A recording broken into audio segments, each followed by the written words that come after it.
Hello guys, welcome back to the channel. आज की जो स्टोरी है वो है अनुज की। अनुज जो नैनीताल के यहाँ पे एक छोटा सा विलेज है वहाँ पे रहता था। अभी मैं अनुज का बैकग्राउंड बता देता हूँ। अनुज एक वेल ऑफ एजुकेटेड फैमिली से था। इवन दो वो विलेज में रहता था, उसका जो एजुकेशन था वो मुंबई में होता था। तो उसकी फैमिली मतलब हवेली वगैरह थी वहाँ पे उनकी। सब पढ़े लिखे लोग थे उनके यहाँ पे। तो उनके यहाँ पे ऐसे ज़्यादा कोई इन चीज़ों में मानता नहीं था कि यार कोई बुरी पावर्स होती है, गुड पावर बैड पावर, ऐसा कुछ मानता नहीं था। भगवान की थोड़ी पूजा वगैरह करते थे, that was it. So Anuj vacations में अपने घर गया हुआ था।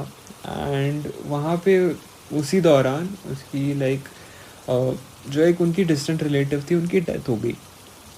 तो अभी जब डेथ हो जाती है तो ऐसा होता है कि जब तक वो चिता जो है, हिंदू कल्चर में ऐसा है कि जब तक वो चिता जल रही होती है उस पे वहाँ पे कोई ना कोई खड़ा हुआ होना चाहिए। कि ऐसा कहते हैं कि जब तक वो चिता ठंडी नहीं हो जाती, पूरी जल के राख नहीं हो जाती, वहाँ से किसी ने हटना नहीं है, वहाँ से किसी ने दूर नहीं जाना है। सो अनुज की जो फैमिली थी वहाँ पे ऑफकोर्स उसके रिलेटिव्स वगैरह थे, बट इतने रिलेटिव्स नहीं थे। और उसके पेरेंट्स भी जो थे वो कंपैरेटिवली ओल्ड एज के थे। जब डेथ वगैरह हुई सब लोग वहाँ पे गए एंड उन्होंने डिसाइड किया कि हाँ ठीक है, रुकेंगे यहाँ पे। बट वो ठंड का टाइम था। ठंड में आप सबको पता है कि नैनीताल एक थोड़ा सा स्नोई रीजन है। तो अनुज का जो विलेज था वहाँ पे एक्चुअली बर्फ़ नहीं गिरती थी, बट ठंड बहुत होती थी। सारे परिवार बोले कि यार मतलब यहाँ पे रुकना है, क्या करना है। अनुज ने कहा कि आप सब चले जाओ, मैं यहाँ पे रुक जाता हूँ। तो परिवार वाले बोले ठीक है। कि अभी अनुज यंग था कंपैरेटिवली, उसके पास अपनी बाइक थी एंड उसको आदत थी मतलब रास्तों से जाने जाने की, उसकी अच्छी बुलेट बाइक थी।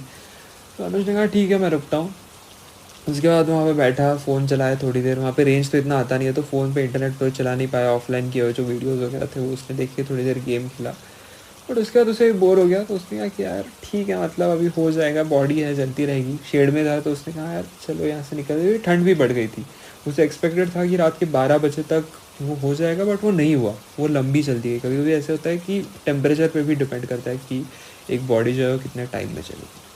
तो 1 बजे के आसपास अनुज बोला लेट्स लीव। घर की चाबी उसके पास थी। उसका प्लान था कि घर जाएगा और घर जाके चुपचाप दरवाज़ा खोल के सो जाएगा। ये बड़ी हवेली थी, किसी को इतना पता भी नहीं चलता कि कब आया। तो उसने अपनी बाइक चालू की और वो चलने लगा। जैसे ही उसने अपनी गाड़ी चालू की और वो चलने लगा, उसे ऐसा लगा जैसे पीछे से कोई हलचल हुई, जैसे पीछे कुछ मूवमेंट हुआ उसके। तो उसने पीछे पलट के देखा तो अभी बॉडी जल रही थी, वहाँ से धुआं आने लग गया था।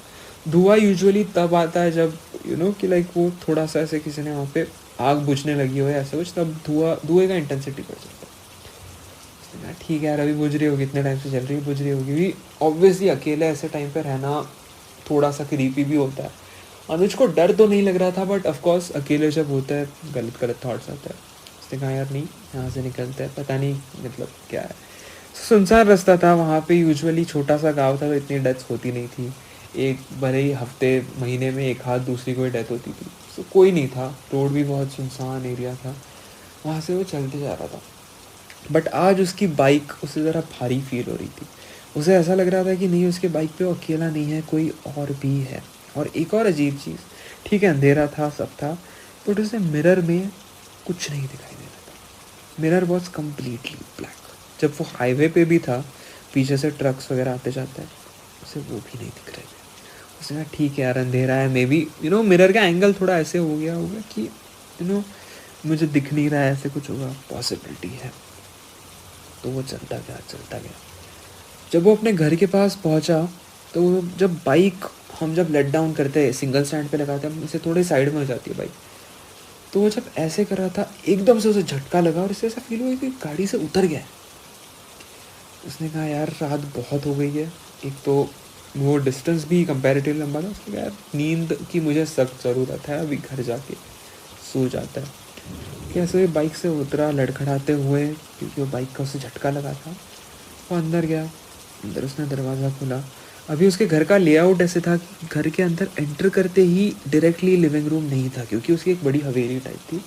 अंदर एक पोर्च था जहाँ पे शूरा लगे हुए थे, एक मिरर लगे हुए थे, एक बड़ा सा मिरर था। एंड वहाँ से आगे जाने के बाद पहले उनका कुछ स्टोर रूम था, आगे जाके फिर एक गेस्ट लिविंग रूम था, और फिर आगे किचन वगैरह ऊपर और फ्लोर्स थे। तो वो अंदर गया, अंदर एक डिम लाइट जल रही थी। येलो लाइट में उसने कैसे तो शूज़ निकाले। अंधेरे में अभी घर का पता होता है हमें कि यार क्या है कैसे है। तो अपने मतलब जो मसल मेमोरी होती है उसके हिसाब से वो घर के अंदर चलने लगा। घर में जैसे ही वो चल रहा था, उसे फ़ील हुआ कि वो उस रूम में अकेला नहीं है। उसने इस बात को इग्नोर किया। वो लॉबी से बाहर निकलने ही वाला था, तभी उसे आवाज़ आती है, अनुज, अनुज, मुझे तो भूल गए तुम। अनुज एकदम चौंक के पीछे देखा। अनुज ने चारों ओर नज़रें घुमाई, उसे कुछ नहीं दिखा। एक पॉइंट आया जब उसकी नज़र घूम के मिरर पे आई और उसका रिफ्लेक्शन उसकी तरफ देख रहा है। जब मिरर में अपनी तरफ देख रहे होते हैं तो ऐसा लगता है, हाँ मतलब हम अपनी तरफ देख रहे हैं, एक शैडो दिखती है कि जो अपनी तरफ देख रही है। अनुज वहाँ से आगे चलने लगा। जैसे उसने 2-3 कदम बढ़ाए, फिर से आवाज़ आती है, अनुज, अनुज, मुझे तो तुम भूल गए। अनुज जैसे ही पीछे पलटा, उसके रोंगटे खड़े हो गए। उसके मुंह से चीख निकलने वाली थी बट वो निकल नहीं पा रही थी, क्योंकि वो तो आगे आ गया था। उसका रिफ्लेक्शन जो मिरर में था वो अभी भी उसी जगह पे था और वहाँ से उसे देख रहा था। उसे क्लियरली दिख रहा था कि ये जो एंगल है ये नॉर्मल नहीं है। उसे चीखना था, उसे पता चल गया था कि ये कुछ गलत चीज़ हुई है और उसे वहाँ से भागना था। बट डर के मारे या किसी के मारे उसकी मसल्स फ्रीज हो गए थे, वो वहाँ से भाग नहीं पा रहा। और उतने में ही वो रिफ्लेक्शन उसकी तरफ देख के स्माइल करने लगा। उसमें उस समझ में आ रहा था कि हम जब बहुत देर तक एक मिरर में अपने आप को भी देखें तो ऐसा कहते हैं कि मिरर से एक दूसरा डिमेंशन कुछ खुल जाता है। तो अगर हमने बहुत देर तक अपने अपने ही चेहरे को बहुत देर तक मिरर में घूरते रहे, हमें अपना फेस भी अलग लगने लगता है। पता नहीं वो था या क्या था, उसे उस फेस में ऐसा लगने लगा कि अभी उसके फीचर्स अलग होते जा रहे हैं। ये उसे पहचान नहीं पा रहा था कि इवन दो ये उसका ही रिफ्लेक्शन था जो उसकी तरफ देख रहा था, पहचान नहीं पा रहा था। और उसी हालत में अनुज बेहोश हो गया। उसके बाद दूसरे दिन वो जब उठा, उसके घर वालों ने उसे शायद मतलब उठा के अपनी रूम में रख दिया होगा।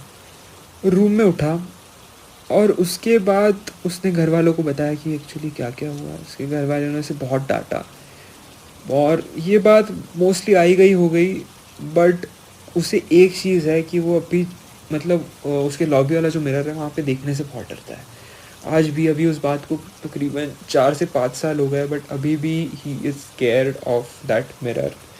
सो पता नहीं कि मे बी वो जब वहाँ पे जलाता है, शमशान घाट होता है वहाँ पे, उसने कोई एंटिटी साथ में लाई या उसके जो रिलेटिव थे उनकी एंटिटी थी, पता नहीं ये क्या था।